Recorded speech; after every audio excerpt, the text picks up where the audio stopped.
Smoking causes cancer, smoking kills. புகைப்பிடித்தல் புற்றுநோயை உண்டாக்கும் மற்றும் உயிரை கொல்லும். Consumption of alcohol is injurious to health. மது அருந்துதல் உடல் நலத்திற்கு கேடு விளைவிக்கும். Be safe, don't drink and drive. பாதுகாப்பாக இருப்பீர், மது அருந்துவிட்டு வாகனம் ஓட்டாதீர்.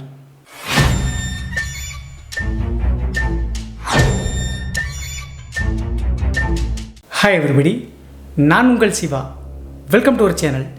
இன்றைய காணொலியில் தமிழ்நாட்டினுடைய சேலத்திற்கு அருகாமையில் நடந்த ஒரு அதிபயங்கர அமானுஷ்ய திகில் சம்பவத்தை தாங்க முழுமையாக பார்க்க போகிறோம். இந்த சம்பவத்தில் சேலத்திலிருந்து பழனிக்கு பாத யாத்திரை சென்ற ஒரு குழுவில் நடந்த நபர்களுக்கு நடந்த திகில் மற்றும் அமானுஷ்ய நிகழ்வு தாங்க இன்றைய காணொலி. ஸோ இன்றைய காணொலியும் கொஞ்சம் கூட சுவாரஸ்யம் மற்றும் த்ரில்லிங் குறையாமல் நீங்கள் அப்படியே எதிர்பார்க்கலாங்க. இதுபோன்று உங்களுடைய வாழ்க்கையிலும் ஏதாவது திகில் சம்பவம் நடந்துருந்துச்சுன்னா இந்த மின்னஞ்சல் மூலியமாக அதை ஷேர் பண்ணலாங்க. ஒருவேளை மின்னஞ்சலில் டைப் பண்ணுறது கஷ்டமாக இருந்துச்சு அப்படின்னா நம்ம சேனலினுடைய இன்ஸ்டாகிராம் லிங்க்கை கீழே டிஸ்கிரிப்ஷனில் கொடுத்துருக்கேங்க. அதில் போய் ஃபாலோ பண்ணிவிட்டு வாய்ஸ் நோட்டாக கூட ஷேர் பண்ணலாங்க. இது வரைக்கும் நம்ம சேனலை நீங்கள் சப்ஸ்கிரைப் பண்ணாமல் பார்த்துட்டு இருந்தாலும் சரி, புதிய பார்வையாளராக இருந்தாலும் சரி, வீடியோக்கு கீழே இருக்கக்கூடிய சப்ஸ்கிரைப் பட்டன் மற்றும் பெல் ஐக்கான் இரண்டையுமே கிளிக் பண்ணிடுங்க. நம்ம ஷோக்குள்ளே போகலாம்.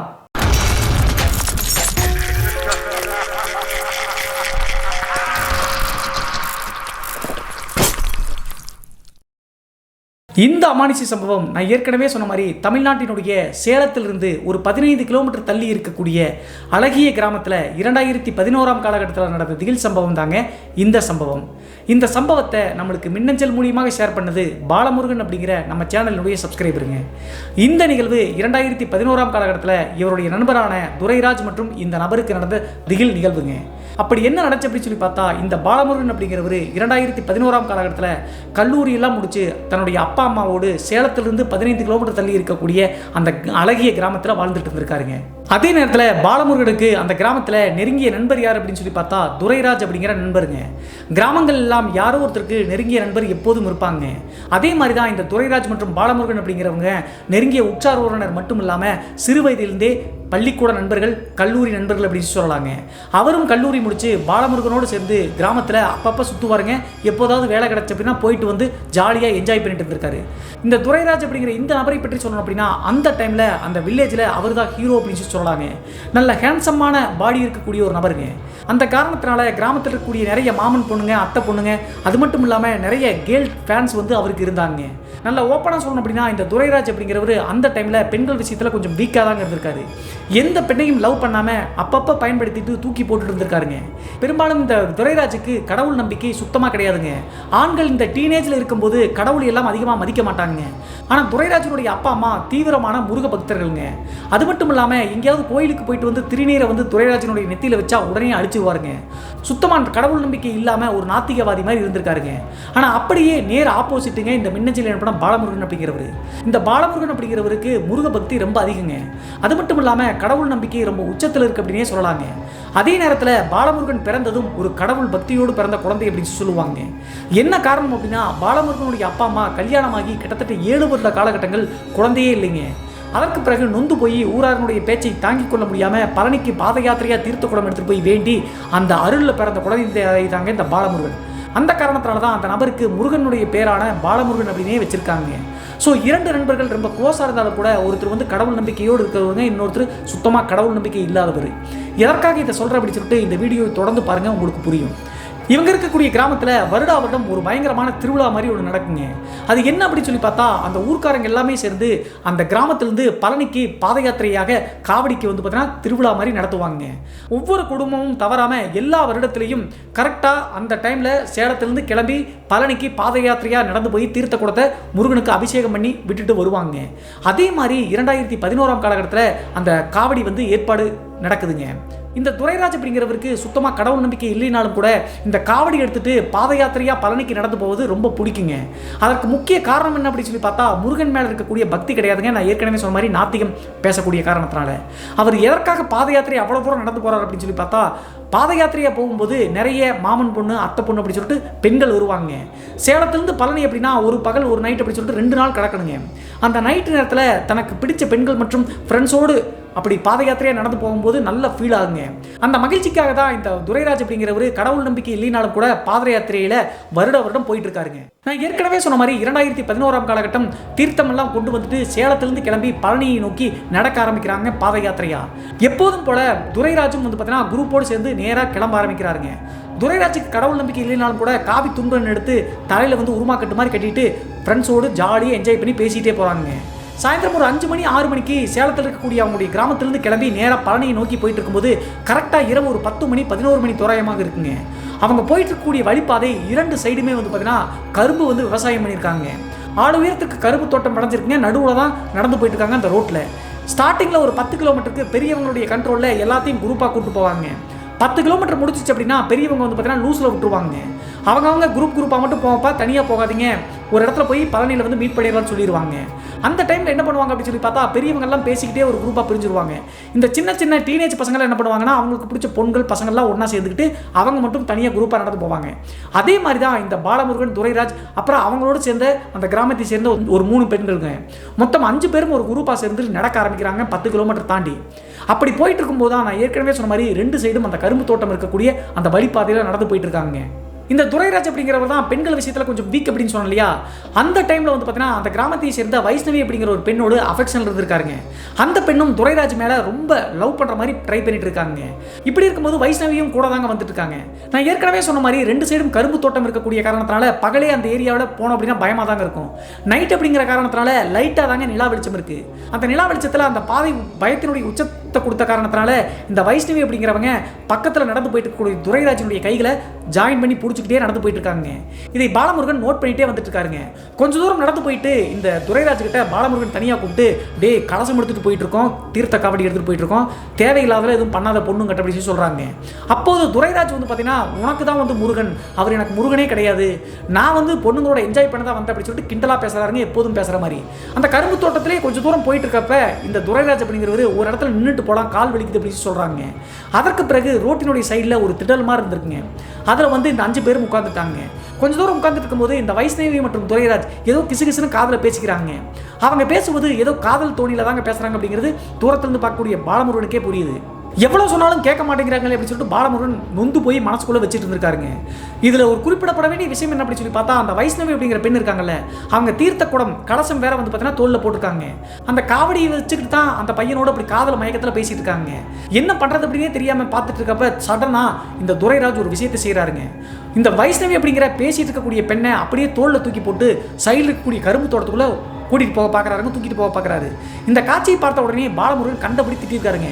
டே வேணாண்டா, யாராவது வந்துருவாங்கடா, வந்தாங்கன்னா தப்பா போயிடும் சொல்லி சத்தமோட துரைராஜ் அதையெல்லாம் கண்டுக்கவே இல்லைங்க. அதே நேரத்தில் இந்த வைஷ்ணவி அப்படிங்கிறவங்க காவடி கலசத்தோடு டே விடுறா அப்படின்னு சொல்லிட்டு செல்லமா அப்படியே சீண்டல் மாதிரி சீன்றாங்க. சும்மா வாடி அப்படின்னு சொல்லிட்டு தோலை தூக்கி போட்டு அந்த கரும்பு தோட்டத்துக்குள்ள உள்ள போயிட்டாருங்க. கொஞ்சம் தூரம் போன உடனே அவங்க 2 பேரும் அந்த ஆள் உயரம் இருக்கக்கூடிய கரும்பு செடிகள்லாம் மறைஞ்சிட்டாங்க. அதற்கு பிறகு பாலமுருகன் மற்றும் மீதம் இருக்கக்கூடிய 2 பெண்கள் என்ன இப்படி பண்றாங்க அப்படின்னு சொல்லிட்டு வெயிட் பண்ணி பார்த்துட்டு இருக்காங்க. கிட்டத்தட்ட ஒரு 5 நிமிடம் 10 நிமிடம் ஆகுதுங்க. போன 2 பேரும் திரும்ப வரவே இல்லை. ஐயோ தவறான விஷயத்தை பண்றாங்களே அப்படின்னு சொல்லிட்டு பாலமுருகனுக்கு ரொம்ப பயம்ங்க. முருகன் மேல இருக்கக்கூடிய பக்தி காரணத்தினால துரைராஜ் வந்துரு அப்படின்னு சொல்லிட்டு சத்தம் போடுறாங்க. எந்த வித பதிலும் அங்கிருந்து வரல. இவங்க இப்படி கத்திட்டே இருக்கும்போது கரெக்டா அவங்க போன 10வது நிமிடம் 11வது நிமிடத்துல அங்கே போன வைஷ்ணவி அப்படிங்கிற பெண் பயங்கரமாக சத்தம் போடுறாங்க. அந்த கரும்பு காடே அலற மாதிரி. அந்த பெண் போட்ட கூச்சலில் கரும்பு காட்டில் கூடு கட்டாத சில குருவிகள்லாம் இருக்குங்க. அந்த குருவிகள் எல்லாமே பயங்கர கூச்சலிட்டு கத்திட்டு அந்த இருட்டு நேரத்தில் பயந்து பறக்குதுங்க. அதற்கு பிறகு வைஷ்ணவி இப்படி சத்தம் போடுறாள் அப்படின்னு சொல்லிட்டு என்னாச்சு அப்படின்னு சொல்லிட்டு பாலமுருகனுங்கிறது சத்தத்தை எழுப்புறாருங்க. அப்போது சத்தம் போட்ட வைஷ்ணவி அந்த கரும்பு தோட்டத்துக்குள்ளேருந்து வெளியே வேகமாக மரப்பில் விழுந்து அடிச்சு பிடிச்சி ஓடி இவங்களை நோக்கி வர்றாங்க. பாலமுருகனும் கொஞ்சம் பக்கத்தில் நெருங்கி போய் அந்த பெண்ணை வந்து கண்ட்ரோல் பண்ண பார்க்குறாருங்க. அந்த டைமில் அந்த பெண் ரோட்டு பக்கத்தில் வந்த உடனே நிறுத்தி என்னமா ஆச்சு அப்படின்னு சொல்லி பார்க்கும்போது கீழே விழுந்ததில் அந்த பெண்ணினுடைய மூக்கில் இருந்து ரத்தம் வருதுங்க. கீழே விழுந்து சில்லு மூக்கு உடஞ்சிருக்கு. என்னாச்சுன்னு சொல்லு அப்படிங்கும்போது அந்த பெண்ணினுடைய முகத்தோட்டத்தை பார்க்கவே முடியலைங்க. பயம் கலந்த தோற்றத்தோடு வேர்த்து விறுவிறுத்து போயிடுச்சுங்க. அதே நேரத்தில் அந்த பெண் வந்து கரும்பு தோட்டத்தில் போகும்போது ஒரு கலசத்தை வச்சுருந்தாங்களே தீர்த்தக்குடம், அந்த தீர்த்தக்குடம் இப்போது இல்லைங்க. என்ன நடந்துச்சு, அவன் எங்கே அப்படின்னு சொல்லி கேட்கும்போது பயத்தினுடைய உச்சியில் இருந்த காரணத்தினால வைஷ்ணவினால பேசவே முடியலைங்க. கையை மட்டும் காமிக்கிறாங்க, அவங்களால பதில் பேச முடியாமல் மூச்சு திணற மாதிரி ட்ரை பண்ணுறாங்க. அதற்கு பிறகு அந்த பெண்ணை வந்து அந்த ரோட்டு பக்கத்தில் ஆறுதலாக உட்கார வச்சுட்டு இந்த பாலமுருகன் வந்து பார்த்தீங்கன்னா துரைராஜ் உள்ளே போன அந்த இடத்தை நோக்கி தேடி போகிறாருங்க. தன்னுடைய நண்பரான துரைராஜுக்கு என்னாச்சு அப்படின்னு சொல்லிட்டு கரும்பு காட்டுக்குள்ளே இறங்கி துரைராஜ் அப்படின்னு சொல்லிட்டு சத்தம் போடுறாருங்க. எவ்வளவு சத்தம் போட்டும் துரைராஜ் கிட்ட இருந்து எந்த வித ரிப்ளையும் வரலைங்க. வைசியும் வேற இப்படி பயந்துட்டு வந்து இப்படி மூச்சு திணறி எதுவுமே பேசாம பயம் கலந்து தோட்டத்தோடு இருக்காங்க. அவளும் சொல்ல மாட்டேங்கிறா, இவனும் பதில் சொல்ல மாட்டேங்கிறாங்க. இப்படி சொல்லிட்டு என்னதான் தவறான நபராக இருந்தாலும் கூட துரைராஜ் தன்னுடைய உற்ற நண்பன் சிறு வயதிலிருந்து விட்டு கொடுக்க முடியாம அழுகிறாருங்க பாலமுருகன். முருகா நீ தான் காப்பாற்றணும் அவனை அப்படின்னு சொல்லிட்டு வேண்டாருங்க. அதற்கு பிறகு அந்த கரும்பு தோட்டத்துக்குள்ள எல்லா பக்கமும் தேடி பார்க்கும்போது இருட்டா இருக்குதுங்க. கரும்பு செடிகள் வந்து பார்த்தீங்கன்னா 6 உயரத்துக்கு இருக்கக்கூடிய காரணத்தினால அந்த வரப்புக்குள்ள அந்த பெண்ணை தூக்கிட்டு போன அந்த வழியில பார்க்கவே முடியல, ஃபுல் இருட்டா இருக்குது. அவர்கிட்ட இருந்த மொபைலினுடைய டார்ச்சை வச்சு அங்கங்க அடிச்சு பார்க்கறாருங்க. எங்கேயுமே இந்த துரைராஜ் அப்படிங்கிற நபரை காணோம். கடைசியாக அந்த நபரை காணமே என்ன பண்றது அப்படின்னு தெரியாம இந்த வைஷ்ணவி கிட்டே போய் மறுபடியும் கேட்கலான்னு சொல்லிட்டு அந்த கரும்பு தோட்ட வரப்பு வந்து திரும்பி ரிட்டர்ன் வர பார்க்குறாருங்க. ரிட்டர்ன் வரும்போது தான் இந்த பாலமுருகனுக்கு ஒரு சின்ன வித்தியாசமான சத்தம் கேட்குதுங்க. அந்த சத்தம் என்ன அப்படி சொல்லி பார்த்தா துரைராஜ் மற்றும் வைஷ்ணவி அந்த தோட்டத்துக்குள்ள ஒரு வரப்புக்குள்ளே போனாங்கல்ல, அந்த வரப்பு சைட்லேருந்து கரும்பு செடிகள் வந்து பார்த்தீங்கன்னா இலைகள் ஒன்று உரைச்சு அப்படின்னா ஒரு மாதிரி சத்தம் எடுப்போம். அந்த சத்தம் வந்து பார்த்தீங்கன்னா அந்த பகுதியில் அதிகமாக கேட்குதுங்க. ஏன்னா வித்தியாசமாக ஒரு சைடு மட்டும் சத்தம் கேட்குது அப்படின்னு சொல்லிட்டு அந்த சைடு தன்னுடைய பார்வையை திருப்புறாருங்க. பார்வையை திருப்பி பார்க்கும்போது பாலமுருகனுக்கு பெரிய அதிர்ச்சிங்க. தன்னுடைய வாழ்நாளில் பார்க்கவே முடியாத காட்சி ஒன்று அப்போதாங்க அவர் பார்க்குறாரு. என்ன நடந்துச்சு அப்படின்னு சொல்லி பார்த்தா அந்த துரைராஜ் வந்து வைஷ்ணவி தூக்கிட்டு அந்த வரப்புக்குள்ளே போன அந்த இடத்துல வந்து பார்த்தீங்கன்னா ஒரு பெண்மணிங்க. அந்த பெண்மணிக்கு தோராயமாக ஒரு 25 வயசு இருக்குங்க. அதே நேரத்தில் அந்த பெண்மணி உடுத்திருக்கக்கூடிய உடுப்பு வந்து பார்த்தீங்கன்னா சேரியா சுடிதாரா அப்படின்னே கண்டுபிடிக்க முடியலைங்க. அந்த 2 தரப்புலையும் வந்து கரும்பு செடிகள் இருக்கக்கூடிய நடு பகுதியில் வந்து பார்த்தீங்கன்னா அந்த இடத்துல மிதக்கிற மாதிரி ஆக்ரோஷம் அந்த பெண்ணினுடைய உருவம் நிற்குதுங்க. அந்த உருவத்தை பார்த்த உடனே பாலமுருகன் கண்டுபிடிச்சிட்டாருங்க, அது நார்மலாக ஒரு பெண்மணியே கிடையாது அப்படி சொல்லிட்டு. அப்போதான் அந்த உருவம் என்ன பண்ணுது அப்படி சொல்லிட்டு கண்களில் பார்க்கும்போது அந்த உருவம் காற்றுல மிதக்கிற மாதிரி இருக்கிறது மட்டும் இல்லாமல் தரையில் தாங்க துரைராஜ் படுத்து கிடக்கிறாரு. அவருடைய கழுத்தில் வந்து பார்த்தீங்கன்னா இந்த ஆன்மா அதனுடைய கால்களை வச்சு நெரிக்கிற மாதிரி ட்ரை பண்ணுங்க. இந்த காட்சியை பார்த்த உடனே பாலமுருகனுக்கு என்ன பண்ணுறது அப்படின்னே தெரியலிங்க. அந்த ஆன்மா தன்னுடைய நண்பனை கொல்ல பார்க்குது அப்படின்னு சொல்லிட்டு புரிஞ்சுக்கிட்டாருங்க. அப்போது எப்படியோ கஷ்டப்பட்டு துரா அப்படின்னு சொல்லிட்டு கத்துன உடனே அந்த சத்தத்தை கேட்ட அடுத்த நொடியேங்க அந்த பெண்ணினுடைய ஆன்மா அப்படியே மேலே மிதக்கிற மாதிரி தான் இருந்துச்சு. சடனாக வந்து பார்த்தீங்கன்னா ஒரு மின்னல் வேகத்தில் படுக்கிற மாதிரி துரைராஜ் கிடக்கூடிய அந்த பக்கத்தில் போய் கைகளை வச்சு அப்படி நெரிச்சு கொள்கிற மாதிரி ட்ரை பண்ணுதுங்க. இந்த காட்சியை பார்த்த உடனே பாலமுருகனுக்கு புரிஞ்சு போச்சுங்க, தன்னுடைய நண்பன் இறக்க போகிறான், சாக போகிறான் அப்படின்னு சொல்லிட்டு. உடனே வந்து பார்த்தீங்கன்னா அவரை எரியாமல் முருகா நீ தான் காப்பாற்றணும் அப்படின்னு சொல்லிட்டு கத்திட்டாருங்க. கத்துன அடுத்த செகண்டேங்க இவர் இருக்கக்கூடிய அந்த வரப்புலேருந்து அடுத்த வரப்பு சைடுங்க மயில் வந்து எப்படி கத்தும் அப்படின்னு சொல்லிட்டு தெரியுமில்ல, குழந்தை மாதிரியே கத்தும், குவா குவா அப்படின்னு. அந்த மயில் கத்தக்கூடிய சத்தம் நல்லா கேட்குதுங்க. முருகா அப்படின்னு சொல்லிட்டு கூப்பிட்டு அடுத்த நொடியே உடனே ஒரு கூஸ் பம்ப் ஆயிடுச்சுங்க. அப்படி அந்த மயில் சத்தம் போட்ட அந்த சத்தத்தை கேட்ட உடனே துரைராஜை வந்து பார்த்தீங்கன்னா அந்த ஆன்மா கொல்ல ட்ரை பண்ணிட்டுச்சுல அந்த உருவம் சடனாக வந்து அவரை விட்டு ரிலீவ் பண்ணி கொஞ்சம் தூரம் தள்ளி அங்கிட்டு இங்கிட்டு பதற்றத்தோடு இப்படி பண்ணுதுங்க. இந்த காட்சியையும் பாலமுருகன் பார்த்துட்டே இருக்காருங்க. அதற்கு பிறகு அங்கே கேட்ட அந்த மயிலினுடைய சத்தம் கொஞ்சம் கொஞ்சமாக இவங்க பக்கத்தில் நெருங்கி வர மாதிரி சத்தம் கேட்குதுங்க. அந்த சத்தம் பக்கத்தில் நெருங்கி வர வர துரைராஜை கொல்ல ட்ரை பண்ணிட்டு இருந்த அந்த பெண்ணினுடைய ஆன்மா அப்படியே மின்னல் வேகத்தில் அந்த கரும்பு காட்டுக்குள்ள சரசரன்னு போகுதுங்க. அந்த உருவம் அப்படி நகர்ந்து போன உடனே வேகமாக ஓடி போய் துரைராஜை தூக்குறாருங்க. தூக்கும்போது துரைராஜ் மயக்கத்தில் தாங்க இருந்திருக்காரு. தண்ணியை வச்சு தட்டி எழுப்பின உடனே துரைராஜ் முடிச்சுக்கிட்டாருங்க. அப்போது என்னடா ஆச்சு அப்படின்னு சொல்லி கேட்கும்போது துரைராஜுக்கு என்ன நடந்திருக்கு அப்படின்னு சொல்லி பார்த்தா இப்போ நடந்த எந்த விஷயம் ஞாபகம் இல்லைங்க. அவர் சொன்ன ஒரே விஷயம் என்ன அப்படின்னு சொல்லி பார்த்தா நானும் வைஷ்ணவி இப்படி இருந்தோம், தடிக்கு வந்து பார்த்தீங்கன்னா வரப்பில் கீழே விழுந்துட்டேன், வரப்பில் விழுந்ததுனால தான் மயக்கம் போட்டு விழுந்துட்டு அப்படின்னு சொல்கிறாருங்க. அந்த ஆன்மா வந்ததோ அல்லது கழுத்தை வச்சு நெரிச்சதோ அல்லது இந்த மயில் கத்துனதோ எதுவுமே இவருக்கு ஞாபகம் இல்லைங்க. அப்போது அந்த பழனி முருகன் மட்டும் இல்லைனா நீ செத்துருப்படா அப்படின்னு சொன்ன உடனே சிரிக்கிறாருங்க. மயக்கத்திலிருந்து எந்திரிச்ச பிறகு இந்த துரைராஜ் அப்படிங்கிறவர் அப்போதும் இந்த காட்சியெல்லாம் இவர் பார்க்காத காரணத்தினால நம்பலிங்க. டே மயக்கம் போட்டு தானே கீழே விழுந்தேன், வரப்பில் வலிக்கு விழுந்து, அதை எப்படி முருகன் காப்பாற்றுவான், அவனாலேயே காப்பாற்றிக்க முடியாது, என்ன எப்படி அவன் காப்பாற்றுவான் அப்படின்னு சொல்லிட்டு கிண்டல் அடிக்கிறாருங்க. இவனுக்கு சொல்லி புரிய வைக்க முடியாது அப்படின்னு சொல்லிட்டு வாடா போடா அப்படின்னு சொல்லிட்டு அப்படியே இழுத்து நேராக ரோட்டுக்கு வர்றாங்க. ரோட்டுக்கு வந்த உடனே துரைராஜை பாலமுருகன் கூட்டு வந்த பிறகுதான் திணறிட்டு இருந்த வைஷ்ணவி நார்மலே ஆகிறாங்க. அதற்கு பிறகு வைஷ்ணவி கிட்ட என்னாச்சுமா அப்படின்னு சொல்லி கேட்கும்போது அந்த பெண் வந்து பார்த்தீங்கன்னா பயத்தில் வந்து வாயெல்லாம் உளருதுங்க. சரி ஒரு 5 நிமிஷம் ரிலாக்ஸாக இருக்கட்டும் அப்புறம் பேசிக்கலாம் அப்படின்னு சொல்லிட்டு வெயிட் பண்ண சொல்கிறாருங்க. அந்த டைமில் அந்த வைஷ்ணவி இந்த இடத்த விட்டு போகலாம் அப்படிங்குதுங்க. உடனே வந்து பார்த்தீங்கன்னா அந்த வைஷ்ணவி, துரைராஜ் எல்லாரும் சேர்ந்து அந்த இடத்துல இருந்து கிட்டத்தட்ட 1 கிலோமீட்டர் தூரம் நடந்தே போயிட்டாங்க. அந்த 1 கிலோமீட்டர் தூரம் போகிற வரைக்குமே யாருமே ஒருத்தர் பேசிக்கவே இல்லைங்க. என்ன காரணம் அப்படி சொல்லி பார்த்தா, பாலமுருகன் தத்ரூபமாக அந்த ஆன்மாவை பார்த்துட்டாரு, வைஷ்ணவியும் பார்த்துட்டாங்க. அதனால தான் வந்து பார்த்தீங்கன்னா கரும்பு காட்டுக்குள்ளே துரைராஜோடு இருக்கும்போது கூச்சலிட்டது. அதே நேரத்தில் வந்து பார்த்தீங்கன்னா இங்கே வந்துட்டு பேச முடியாமல் தனாத காரணம் அந்த ஆன்மாவை அவங்க பார்த்துருக்காங்க அப்படின்னு சொல்லிட்டு பாலமுருகன் ஓரளவுக்கு கெஸ் பண்ணிட்டாரு. கிட்டத்தட்ட 1 கிலோமீட்டர் தூரம் கிராஸ் ஆன பிறகு அந்த ரோட்டில் இருக்கக்கூடிய வில்லேஜ் ஒன்று இருந்திருக்குங்க. அந்த வில்லேஜினுடைய ஸ்ட்ரீட் லைட் இருந்திருக்கு. அங்கே போய் உட்காந்துட்டு ரிலாக்ஸ் பண்ணுறாங்க. அப்போது வைஷ்ணவியை தனியாக கூப்பிட்டு பாலமுருகன் கேட்குறாருங்க, என்னம்மா பார்த்தேன், ஏமா அப்படி பண்ணுன, மூச்சு திணற மாதிரி பண்ணுன அப்படின்னு சொல்லி கேட்கும்போது அந்த பெண் பயம் கலந்த தோற்றத்தோடு உடல் நடுக்கத்தோடும் ஒரு விஷயத்தை சொல்லியிருக்காங்க. இவர் நினச்ச மாதிரியே அந்த பெண்ணினுடைய ஆன்மாவை வைஷ்ணவியும் பார்த்துருக்காங்க. என்ன நடந்திருக்கு அப்படின்னு சொல்லி பார்த்தா, இவங்க 2 பேரும் அந்த இடத்துக்கு போயிட்டு வைஷ்ணவி வந்து பார்த்தீங்கன்னா கையை பிடிச்சி இழுத்து ஏதோ தவற ட்ரை பண்ண பார்த்துருப்பாருங்க. கலசத்தை வேற வச்சிருக்காங்கல்ல, அந்த கலசை கீழே விழுந்துக்கூடாது அப்படின்னு சொல்லிட்டு டக்குன்னு வந்து பார்த்தீங்கன்னா இப்படி தள்ளி விட்டுருக்காங்க துரைராஜ் வந்து பார்த்தீங்கன்னா அந்த வரப்பிலிருந்து கீழே பொத்துன்னு விழுந்திருக்காருங்க. விழுந்த அடுத்த செகண்டே பிடிக்கலாம்னு சொல்லி பார்க்கும்போது பக்கத்துலேயே வந்து பார்த்தீங்கன்னா அந்த பெண்ணினுடைய ஆன்மா அப்படியே ஆக்ரோஷமாக அப்பியர் ஆயிருக்குங்க. அதற்கு பிறகு அதை பயந்து போய் தான் அந்த கூச்சலிட்டு இருக்காங்க வைஷ்ணவி. ஆனால் துரைராஜ் மயக்கம் போட்டிருந்த காரணத்தினால அந்த பெண்ணினுடைய ஆன்மாவை அவர் பார்க்கலைங்க. அந்த ஆன்மா வந்த உடனே துரைராஜை வந்து பார்த்தீங்கன்னா தாக்கி கொல்ல பார்த்த காரணத்தினால தான் அடிச்சு பிடிச்சி வேகமாக ஓடி வந்து இங்கே நின்றுருக்காங்க. பேயினுடைய உருவத்தை தத்ரூபமாக பார்த்த காரணத்தினால தான் கொஞ்சம் நேரம் பேசவே முடியலைங்க. இது எல்லா விஷயத்தையும் வைஷ்ணவி ஒன்றும் விடாமல் பாலமுருகன்கிட்ட அழுதுகிட்டே சொல்லியிருக்காங்க. அப்போது இதை அவங்ககிட்ட சொல்ல வேணாமா, சொன்னால் அவன் நம்ப மாட்டேங்கிறான், நம்மளை கிண்டல் அடிக்கிறாம்மா, அந்த முருகன் நம்மளுக்கு கூட தான் இருக்காரு, அவர் இல்லைன்னா நம்மளை காப்பாற்றிக்க முடியாது, அந்த மயில் கத்துற சத்தம் கேட்டு தான் அந்த ஆன்மாவே விலகி போச்சு, அது கண்டிப்பாக முருகனுடைய அருள் தான் அப்படி சொல்லியிருக்காருங்க. இன்னொரு விஷயத்தை மறந்துட்டேங்க, சாரி. அந்த துரைராஜை வந்து பார்த்தீங்கன்னா திருப்பி கூட்டிகிட்டு வந்தார் இல்லையா, அந்த ஆன்மா டிஸப்பியர் ஆன பிறகு ரோட்டுக்கு கூட்டு வந்தார்ல, கூட்டிகிட்டு வந்த பிறகு தான் அந்த பாலமுருகன் இன்னொரு விஷயத்தை நோட் பண்ணியிருக்காருங்க. இந்த வைஷ்ணவி வந்து பார்த்தீங்கன்னா துரைராஜோடு உள்ளே போகும்போது தீர்த்த குடத்தோடு தான் போனாங்க. 2 பேரும் இப்போ அங்கே வந்துட்டாங்க. தீர்த்த குடத்தை வந்து கொண்டு வரல, மிஸ் பண்ணிட்டாங்க. பெரும்பாலும் இந்த காவடி எடுக்கும்போது முருகனுக்கு அபிஷேக தீர்த்தம் தான் அது, அதை வந்து தரையிலேயே வைக்கக்கூடாதுன்னு சொல்லுவாங்க. ஆனால் உள்ளே கொண்டு போயிட்டு திரும்பி வரும்போது வந்து இவங்க 2 பேர் தான் வந்திருக்காங்க, தீர்த்த குடம் இல்லையே அப்படின்னு சொல்லிட்டு பாலமுருகன் மறுபடியும் அந்த கரும்பு தோட்டத்துக்குள்ளே போகவே பயப்படுறாருங்க. அப்போது என்ன பண்ணுறது அப்படின்னு சொல்லிட்டு யோசிச்சுட்டு இருக்கும்போது அந்த மயிலுடைய குரல் கேட்டுச்சுல, அந்த மயிலுடைய குரல் மறுபடியும் கேட்டிருக்குங்க. கரெக்டாக துரைராஜை வந்து பார்த்தீங்கன்னா அங்கேருந்து கூட்டிகிட்டு வந்த அந்த வரப்பு பார்க்குற வியூ பாயிண்ட் வருதுல்ல, அந்த வியூ பாயிண்ட் பக்கத்தில் அந்த மயில் வந்து பார்த்தீங்கன்னா அப்படியே பறந்துட்டு வந்து உட்காருதுங்க. பெரும்பாலும் மயில்கள் வந்து பார்த்தீங்கன்னா ரொம்ப தூரத்துக்கு உயரத்துக்கு பறக்க முடியாதுங்க. இந்த மயிலும் அதே மாதிரி அந்த கரும்பு தோப்புக்குள்ளேருந்து நேராக வந்துட்டு அந்த வரப்பு பக்கத்தில் உட்காந்துட்டு இவங்களை பார்த்து பயங்கரமாக குவான்னு கத்துதுங்க. அந்த மயில் கத்துதே அப்படி சொல்லி திரும்பி பார்க்கும்போது மயிலையும் பார்த்துட்டாருங்க. அதே நேரத்தில் மயிலுக்கு முன்னாடி அந்த தீர்த்த கூட கலசமும் இருந்திருக்குங்க. உடம்பெல்லாம் புல்லரிச்சு போச்சுங்க இந்த பாலமுருகன் மற்றும் மற்ற பெண்களுக்கு. துரைராஜ் மட்டும் அதை நம்பவே இல்லைங்க. இப்பயாவது பார்க்குறியாடா அந்த மயில் பாரு இன்னாத்துக்கு வந்திருக்கு அப்படின்னு சொல்லும்போது, டே கரும்பு தோப்பு அப்படின்னா முட்டை வைக்கிறதுக்காக மயில்கள் வந்து இருக்கும், நாங்கள் உள்ளே போனோம்ல அதனால் பயந்துட்டு வெளியே வந்துருக்கு அப்படின்னு சொல்லிட்டு இப்படி சொல்கிறாருங்க. அதற்கு பிறகு அந்த தீர்த்த கலசத்தை போய் எடுக்கலாம்னு சொல்லிட்டு பாலமுருகன் போய் பார்க்கும்போது தீர்த்த கலசத்துக்கு ஒரு மண்ணு கூட படலிங்க. கீழே தான் வைஷ்ணவி போட்டு வந்தாங்களாட்டிருக்க பயத்தில். ஆனால் அப்படியே வரப்பில் அழகாக ஒருத்தர் உட்கார வச்சா எப்படி இருக்கும், நிற்க வச்சா அந்த மாதிரி அழகாக இருக்குங்க. அதற்கு பிறகு தான் அந்த தீர்த்த குடத்தை எடுத்துட்டு இந்த இடத்துக்கு வந்திருக்காங்க 1 கிலோமீட்டர் தள்ளி.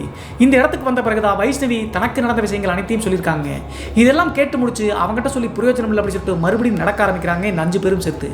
அப்போது தான் கரெக்டாக அந்த திருவிளக்கு வெளிச்சத்திலிருந்து கொஞ்சம் தூரம் தள்ளி நடந்து போயிட்டே இருக்கும்போது பின்னாடி தான் பாலமுருகன் கடைசியாக வந்துருக்காருங்க. மீதி 4 பேர் முன்னாடி போயிட்டு இருக்காங்க. சடனாக யதார்த்தமாக லெஃப்ட் சைடு வந்து பார்த்தீங்கன்னா ஒரு மதில் சுவர் மாதிரி தோட்டத்தினுடைய காம்பவுண்ட் மதில் சுவர் இருக்குங்க, தெருவிளக்குகளும் போட்டிருக்காங்க. அந்த மதில் சுவரை யதார்த்தமாக இப்படி பார்க்குறாருங்க பாலமுருகன். அப்படி பார்க்கும்போது புல்லரிச்சு போச்சுங்க உடம்பே. என்ன ஆச்சு அப்படின்னு சொல்லி பார்த்தா முன்னாடி போயிட்டு இருந்த 4 பேர் போயிட்டு இருக்காங்க, பின்னாடி கடைசியாக பாலமுருகன் தான் வந்துட்டு இருக்காங்க. அவருக்கு பின்னாடி யாரோ வந்துட்டு இருக்கிறத அந்த நிழல், காம்பவுண்ட் நிழல் நல்லா தெரியுதுங்க. அதை பார்க்கும்போது ஒரு 5 வயசு குழந்தை மாதிரி இருக்குதுங்க. அந்த குழந்தையினுடைய ஷேடோ தெரியும் இல்லையா, அது அழகாக தெரியுதுங்க, கையில் வேல் வச்சிருக்கிற மாதிரி. இந்த காட்சியை பார்த்த உடனே பாலமுருகனுக்கு உடம்பையே நடுங்கி போச்சுங்க, முருகனே வந்துட்டார் அப்படின்னு சொல்லிட்டு. அந்த இடத்துல இருந்து தங்களுக்கு பாதுகாப்பாக முருகன் வரார் அப்படின்னு சொல்லிட்டு புரிஞ்சுக்கிட்டாருங்க. டக்குன்னு வந்து திரும்பி பார்க்கும்போது அப்படியே வந்து பார்த்தீங்கன்னா அந்த குழந்தையினுடைய உருவம் வந்து மறைஞ்சிருச்சுங்க, அந்த நிழலும் போயிடுச்சு. அதற்கு பிறகு ஆர்வமாக முன்னாடி போயிட்டு இருந்த துரைராஜ் மற்றும் அந்த 3 பெண்கள்கிட்ட போய் சொல்லும்போது 3 பெண்களும் நம்புறாங்க. ஆனால் துரைராஜ் சிரிக்கிறாருங்க. ஏன்னா பைத்தியம் மாதிரி உளறிட்டு இருக்கீங்க, சாமி கும்பிட்றதான், அதுக்காக சாமி மேலே இப்படி பைத்தியமாக இருக்காதுங்கடா அப்படின்னு சொல்லிட்டு திட்டுறாருங்க. அப்படியெல்லாம் ஒன்றும் இருக்காது அப்படின்னு சொல்லிட்டு. அதற்கு பிறகு பெரிதுபடுத்தாமல் மற்ற 5 பேரும் அப்படியே தொடர்ந்து நடந்து போயிட்டு இருக்காங்க. மறுபடியும் ஒரு 5-6 கிலோமீட்டர் தூரம் போன உடனே இந்த ஷேடோவை பார்த்துட்டே இருக்காருங்க. பாலமுருகன் வந்து பார்த்தீங்கன்னா பின்னாடி அந்த குழந்தை மாதிரி நடந்து வந்துருக்கிறது நல்லாவே தெரியுது. ஆனால் திரும்பி பார்த்தா தான் காணாமல் போயிடுது. அதனால் திரும்பி பார்க்காம முன்னோக்கி போயிட்டே இருக்காருங்க. கரெக்டாக கிட்டத்தட்ட ஒரு 3-4 கிலோமீட்டர் போன உடனே இந்த துரைராஜ் அப்படிங்கிறவர் என்ன சொல்கிறாருன்னா, எனக்கு ரெஸ்ட் ரூம் வருதுடா, எல்லாரும் பொண்ணுங்களாக இருக்காங்க, நீ முன்னாடி அவங்களை கூட்டிகிட்டு போ, கொஞ்சம் தூரம் தள்ளி நான் ரெஸ்ட் ரூம் போயிட்டு வரேன் அப்படின்னு சொல்கிறாருங்க. சரின்னு சொல்லிட்டு பாலமுருகன் அந்த 3 பெண்களையும் கூப்பிட்டு முன்னாடி கொஞ்சம் தூரம் நடந்து போகிறாருங்க. அவங்க போனதுக்கு பின்னாடி ஒரு 10 மீட்டர் தூரத்தில் பின்னாடி ரெஸ்ட் ரூம் போயிட்டு எந்திரிச்சு நடக்க ஆரம்பிக்கிறாருங்க. அவங்கள போய் ரீச் பண்ணலாம் அப்படின்னு சொல்லிட்டு நடக்கும்போது யதார்த்தமாக இவரும் வந்து பார்த்தீங்கன்னா லெஃப்ட் சைடு பார்த்துருக்காருங்க. பின்னாடி யாரும் நடந்து வர மாதிரி இருக்குது அப்படின்னு சொல்லிட்டு பார்க்கும்போது உண்மையிலே வந்து பார்த்தீங்கன்னா திரும்பி பார்க்குறாருங்க. அந்த ஷேடோ தெரிஞ்ச உடனே பின்னாடி திரும்பி பார்க்கும்போது 5 வயது பையன் கையை சூப்பிட்டே இவங்களை ஃபாலோ பண்ணிட்டு வந்துருக்காங்க துரைராஜ். அந்த பையனை பார்த்துட்டு ஷாக் ஆகிட்டாருங்க. டைம் வந்து பார்த்தீங்கன்னா அன்டைம்ங்க, மிட் நைட் டைம். இந்த டைமில் எங்களோட எங்கடா வர்ற, எந்த ஊருக்கா இருந்தா, பக்கத்தில் கிராமங்கள் நிறைய இருக்குது, அந்த ஊருக்கு நம்மளை பார்த்துட்டு வந்துட்டான் அப்படின்னு சொல்லிட்டு இவங்களை கூப்பிடுறாருங்க. டே இங்கே வாங்கடா வாங்கடா அப்படின்னு சொல்லிட்டு பாலமுருகனையும் அந்த 3 பெண்களையும் கூப்பிடுறாங்க. இவங்களும் நேராக துரைராஜ் பக்கத்தில் வந்து என்னடா அப்படின்னு சொல்லி கேட்கும்போது டே இவன் யாரா அவன் அப்படின்னு சொல்லிட்டு கையை காமிச்சு கேட்குறாருங்க துரைராஜ்.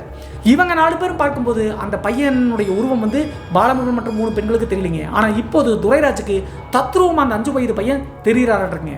டே எங்கடா தெரியுது, யாருமே இல்லையாடா அப்படின்னு சொல்லிட்டு இப்போது பாலமுருகன் சொல்கிறாருங்க. பைத்தியமாடா நீ, என்னடா கண்ணதுக்கு நிற்கிறான் அப்படின்னு சொல்லிட்டு துரைராஜ் சொல்கிறாருங்க. அப்போது பாலமுருகனுக்கு புரிஞ்சிருச்சுங்க, உண்மையிலேயே முருகன் தான் இந்த மாதிரி திருவிளையாடல் செய்கிறாரு அப்படின்னு சொல்லிட்டு. அதற்கு பிறகு அவரை சமாதானப்படுத்தி நாங்கள் நம்புறோம் அப்படின்னு சொல்லிட்டு அங்கேருந்து மறுபடியும் தொடர்ந்து போயிட்டு இருக்காங்க. அந்த டைமில் இந்த பையனுக்கு போய் கிராமத்தில் விடலாம் அப்படின்னு சொல்லி சொல்கிறாருங்க. பையனே தான் இல்லையே, அவனா போயிடுவான்டா, இந்நேரத்துக்கு வரானா அவனுக்கு தெரியுண்டா அப்படின்னு சொல்லி சமாளித்து கொஞ்சம் தூரம் 1/2 கிலோமீட்டர் தூரம் கூட போயிருக்க மாட்டாங்க. அந்த பையனை மறுபடியும் துரைராஜ் திரும்பி பார்க்குறாருங்க. அந்த பையனை காணவே காணோம். அப்போது துரைராஜ் என்ன நினைச்சார் அப்படின்னு சொல்லி பார்த்தா, ரோடினுடைய சைடில் இருக்கக்கூடிய தோட்டத்து வீடுகளில் சில பேர் தங்கியிருப்பாங்கல்ல, அதில் ஏதோ ஒரு வீட்டிலிருந்து அந்த பையன் வந்திருப்பான்ட்டு அவனே போயிட்டான்ட்டு அப்படின்னு சொல்லிட்டு நினச்சிக்கிட்டு அதற்கு பிறகு நார்மலாக பழனியை நோக்கி நடந்து போயிட்டு இருக்காங்க. கரெக்டாக அங்கேருந்து ஒரு 5-6 கிலோமீட்டர் தூரம் கூட போயிட்டு இருக்க மாட்டாங்க. 5 பேரும் ஒன்றா தாங்க போயிட்டு இருக்காங்க. அந்த டைமில் யதார்த்தமாக பாலமுருகன் மறுபடியும் லெஃப்ட் சைடு பார்க்கும்போது அதே முருகனுடைய உருவங்க, வேலை கையில் வச்சுட்டு அழகான ஒரு குழந்தைங்க பின்னாடி நடந்து வர்றது ஷேடோவில் தெரியுது. பக்கத்துலேயே துரைராஜ் நடந்து வந்த காரணத்தினால கையை வந்து பார்த்தீங்கன்னா இப்படி இது பண்ணிவிட்டு அங்கே பாடுறா அப்படின்னு சொல்லி சொல்கிறாருங்க. துரைராஜ் அப்படியே சைடில் அந்த ஷேடோவை பார்க்குறாருங்க. பார்த்த உடனே அவருக்கு என்ன பேசுறது அப்படியே தெரியலிங்க. ஆனந்த கண்ணீரே வந்துருச்சு, அழுக ஆரம்பிச்சிட்டாரு. அது உண்மையிலேயே முருகன் தாங்க. அந்த காட்சி அப்படியே தட்டுப்பட்டுருக்க மாட்டேங்க அவருக்கு.